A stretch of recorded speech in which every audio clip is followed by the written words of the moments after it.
The smartest thing rich people ever did was come along and say to all the poor people, money doesn't make you happy. Don't worry, I'll keep all the money because it doesn't make you happy. Have you seen any of them give it away? You ever seen a rich man give his money away? No, they say money doesn't make you happy. You keep slaving away for minimum wage. I'll stay over here a millionaire, but I'm not happy, so don't worry, don't be jealous.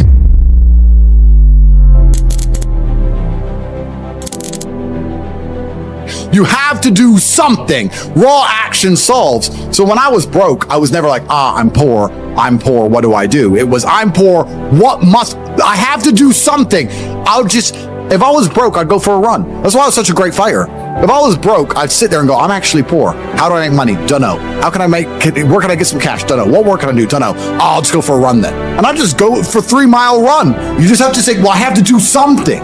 I can't just sit still and die. A lot of people are happy to just sit still and die or go to sleep and take a nap. Well, if that's what you want to do, then you can say a loser. That's fine. I'm glad there are losers, because if everyone had Lamborghinis, my Lamborghini wouldn't be fun to show off. I need you to look at it and feel the deep pain in your heart of regret and failure. That's the whole point of it. I need to drive my Bugatti and everyone be looking at it going, I'll never have one of those. And I can get all their energy and feel it all, and it makes me happy. Fantastic. So you can sit at home and do nothing. But when I was poor, I had to go for a run. I couldn't sit still or lift weights or do something. I couldn't even sleep.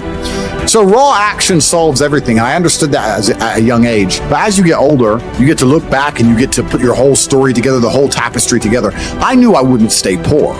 Did I ever think I'd get this rich? Well, I never said I wouldn't, but did I ever think it would probably happen at this level? No, but it's amazing how the compounding interest of just endless raw action adds up. I've never had a lazy day. I've never skipped work, never missed an email, never had a day off, ever. If you were to go through the last 3 years of my life, you will see that there's never been a day where I wasn't doing what I was supposed to do. And it all just adds up, and then monumental success comes and you get to laugh at everybody else, ha ha ha, and life's great. Well, I think that initially, fighting is always the best thing you can ever do. Especially, it's the best way to spend your 20s because you heal superhumanly. You heal like Wolverine. And I can't think of a better use of that superhuman healing ability besides fighting. And it's going to teach you everything you need to know about personal accountability and hard work and overcoming fear and dedication and discipline. There's so many lessons to be found inside of fighting. And plus, it's the most respected sport on the planet. And I think that you'll learn more about yourself and more about life and more about the realities of how the world works if you're a fighter. So I think that's what's so fantastic about it. All of my wisdom and all the things I say doesn't come from books. It comes from life experience, and a lot of my life experience is the brutal realities of violence. So people say, oh, Andrew's so smart, Andrew's so wise, Andrew knows so many things. I've learned all of that simply through fighting. And if you're a warrior in life, the arena may change, but the battle never ends. Yeah. It's just never ending, and you have to get used to fighting. You have to get used to being under pressure and under stress all the time, and being the kind of person who can perform and smile anyway. And I'm glad I spent my 20s training, because I can't think of something else. I find it amazing that, like, I speak to people my age, and I say, in my 20s, I spent maybe, I don't know, let's say 3 hours a day. What's a decade at 3 hours a day? Let's say 10,000 hours. I spent 10,000 hours in the gym training. You're the same age as me. What did you do with those 10,000 hours? And they can't even tell me what they did. What did you do? Watch TV, go out, go pub, sit around, sleep, nap, chase women? What did you actually do? We had the same amount of waking hours and the same amount of minutes. I know where 10,000 hours of my minutes went, and that's why I'm the champ. That's why I have 4 title belts above my bed. That's how I spent my 10,000 hours. Tell me what you did with your 10,000 hours, which is equal to, comparable to, or superior than how I spent my time. The fact that I can't sleep, I've had girls say to me, you can't sleep, you need to see a psychiatrist. And I said, absolutely not. I would be furious if a psychiatrist walked in here and took my demons from me. I don't care if they could fix me with a click, they're mine. And they were bestowed to me by God. And they are mine to deal with, and they are mine to fix, because that's how I become a better version of me. I would be furious if someone took them away from me. I'm glad I can't sleep. Good, I can train endlessly. That's why I'm bigger than I've ever been. I'll train I'm not going to waste a minute. But all the demons that have been given to me by God and all the problems that have been given to me by God are mine to fix. I would never, ever allow anybody else to take them from me. I'd be furious. If a psychologist came in and said I could cure you, I'd say, no, thank you. I will cure myself. I don't care if it takes 10 years. I'll cure myself. That's my job. And I know that when that's done, I will be more mentally resilient than I ever would have been without jail. That's the whole point of it, right? So many men say, I want to be the man, but they don't want to suffer. They don't want to fight. And I don't understand why, because even if you look at a superhero movie, they tell you, even in superhero movies, they make it very clear, Batman's parents died. That's why he's Batman. All the bad things have to happen. There's no way to get there without the bad things. I get so many emails from people complaining about their bad things, and I don't have time to reply to any of them, but if I could, I'd say good. Good luck. Congratulations. Off you go. Of course she broke your heart. Of course you're sad. Of course you miss her. She's with me now. That's life. That's part of it. That's the only way you're going to get to that level of resilience. You can't become the man any other way. So yeah, I thank God for everything bad that's ever happened to me and all the demons. And you decipher it and you work out the best way to deal with it and you internalize the good parts and you become a better and stronger and more resilient person for it. So I have to thank God for every single one of them. Particularly at risk is for the thing you just said. It's the masculine youth who are my fans. It's the 11-year-olds, 12-year-olds, 15-year-olds, 16-year-olds. They are the future of the world. They're the people you want to go and die in a ditch. They're the soldiers you need. Those are the people you need psyoped. You need them psyoped. You can't have a bunch of men who aren't psyoped. That's when you lose control of everything, when the men don't listen anymore. And they're all listening to me. And I'm teaching them things like God, religion, personal responsibility, accountability, discipline. And everyone's saying, well, why are they attacking Andrew for just telling the truth and making me go to the gym? Because when you have these things, when you have accountability and discipline and personal responsibility, you have a barrier, you have a parameter, you have a no, you have a limit.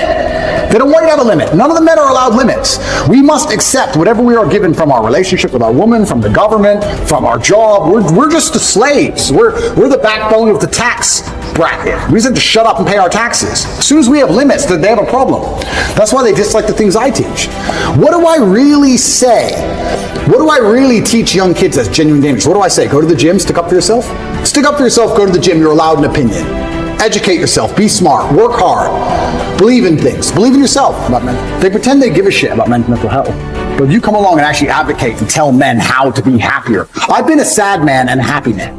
I am a man. I know exactly how it feels on all ranges of emotion. I'll be honest with you right now. When a man is sad, yeah, there is an inclination towards aggression. That's how we're born. That's how we're evolved. We're evolved with that inclination towards aggression. We need that to protect and provide. That's who we are. We need that bravery.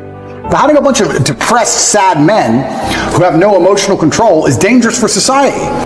As a man, you need to have struggle in your life. And I want you guys to actually sit and think, what struggle are you going through daily? What struggle are you undertaking? What struggle are you trying to overcome? Because you should make a list of them. I can know for myself, every single day I wake up and I train physically. Every single day I have to go through X amount of physical pain when my day begins. That is a struggle that must be completed. Then I must try and keep my massive empire online, see my children, take care of everybody. There's struggle involved. My life is difficult. Difficult lives are fulfilling because we used to have to hunt and fish and go out there and go through difficulty to survive. And when I look at men who are physical specimens, I think everyone naturally does this, but I'm going to openly say it.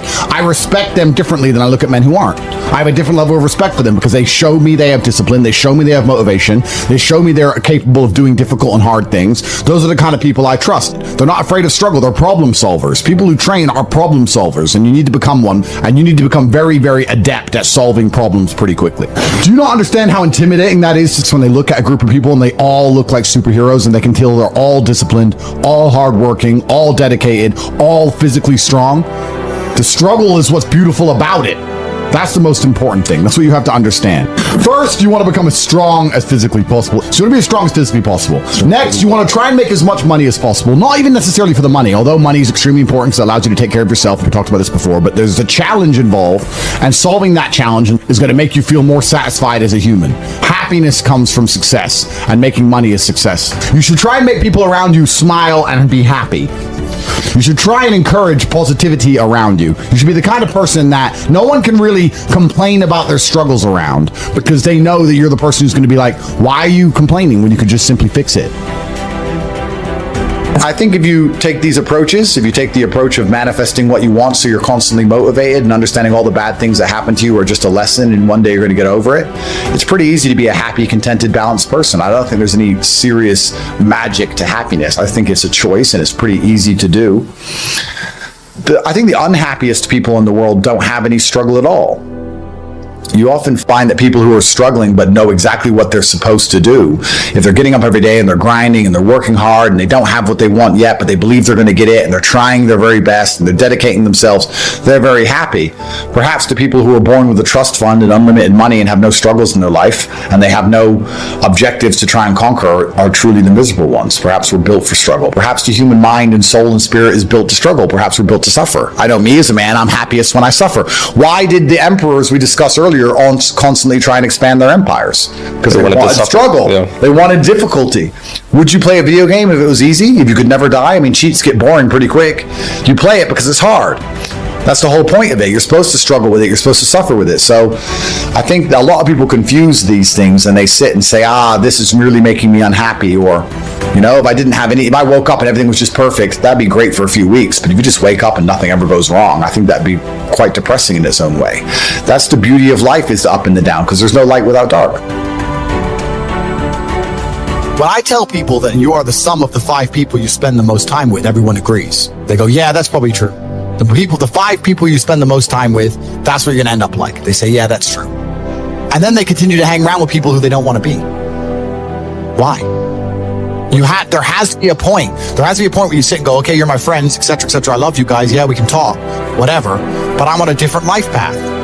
You have to leave some people behind. You wouldn't want to be, if you were to come hang out with me and you were in a room with me and my 5 friends, you'd feel self-conscious. You're right. You don't feel with your friends because you only surround yourself around people that are on like your level of like. I'm with killers. I'm with killers. We're fucking monsters. If you were to come hang around with me and my crew, you would be self-conscious, and that self-consciousness would motivate you, or they would certainly instill the discipline required for you to change. You don't feel self-conscious amongst your peers. That's why you don't change. If you were to get in a room and you're the only person who ain't a fucking monster, you'd want to become a monster. That's life. That's humanity. So I say this to people all the time. If you know you're the sum of the 5 people you hang around with, why you hang around with people you don't want to be? Brother does 500 push-ups. I ain't got to be the bitch at the house. I ain't got to not do them. So that's another reason the war room exists. My organization, the reason it's so competitive, the reason we kick people out. You have to fight. Even if they pay, you're like, I don't give a fuck. Get out. Like, get out. It doesn't matter. Everyone pays to join. You get kicked out anyway. You have to fight to keep in place. That's the whole. Damn. That's because that's how life was.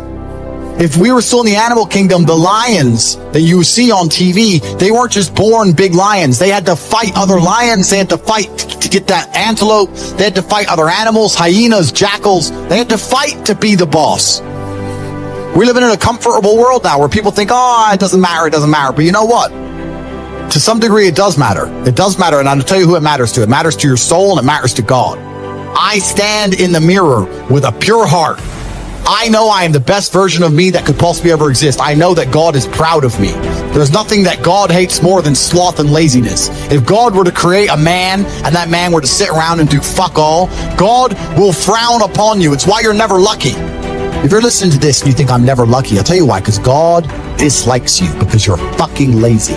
Start to work. Start to show God the beauty of his own creations. You'd be amazed how lucky you'll become. God is unhappy with these people. And inside their hearts, they're unhappy. We talk about depression, anxiety, all those things you mentioned really earlier on this podcast. That comes from self-loathing. You loathe your own weakness. You loathe your own laziness. This is what all of these things are. I don't feel depression. How can I feel depression when I'm the most powerful version of me that I could ever fucking be? How can I feel depression when I can squeeze my own hand hard enough to break my own bones? How can I feel depression when I've smashed and destroyed 68 people's faces in front of me, men who thought they could test me in fair combat? How can I feel depressed? It's impossible. Watch your friends when they're on TikTok. How long can they even focus on a video before they have to change? Half a second, a second. All of your minds are broken. You can't even focus on anything anymore. You are constantly distracted to the point where you can't even appreciate the good things in your life. You're distracted. Your minds are broken. You need to rewire your mind and resist the slave programming. How? I'll tell you how. First thing you have to do is identify. You have to identify what is happening to you. I use my mind to break the trap. What I do is I allow my enemy to manipulate me on purpose. And then I use my mind to break the trap and punish the perpetrators. I will sit on TikTok for a day and I'll just enjoy TikTok. And by the end of the day, I'll watch myself. How quickly I'm looking to be entertained, how little time I give a video, how fucked up I am. And then I'll blink and I'll cure my fucking brain. You must allow yourself to be manipulated and you must fix it. All of it. You just talked about not appreciating the things you have. Then blink and cure your brain. It's not difficult. There's just no competition because everybody's fucking distracted. They're getting distracted by this, distracted by that, watching fucking Netflix, jerking off to Pornhub like fucking jackasses. It's so easy to win if you can control your own mind. Some people really need a female in their life because they need that kind of stability and direction and motivation. I'm not that guy. I do not need a woman to tell me to go work. I do not need her to tell me to put the video games down. I do not need to be cooked for and mothered. Like, it's nice if she does, but I'll survive. I did all this myself. I'll be okay. Like, the menial tasks you complete, I can hire somebody to do. It's not a big deal. I absolutely believe in love. I believe in family. I believe having kids is an amazing thing. But does that mean I'm ever going to live the completely traditional, I'm at home, wife says come home? That's never going to happen. That's not who I am as a man. If I have a woman who I love with all my heart and we have children, I'm still going to be out till whenever the fuck I'm out. I might be gone for 2 weeks. I'm out. See ya. See you in 2 weeks. If during those 2 weeks I meet a big booty Q, whatever, it is what it is. Doesn't mean I don't love my woman at home. Doesn't mean I'm not going to come back to her.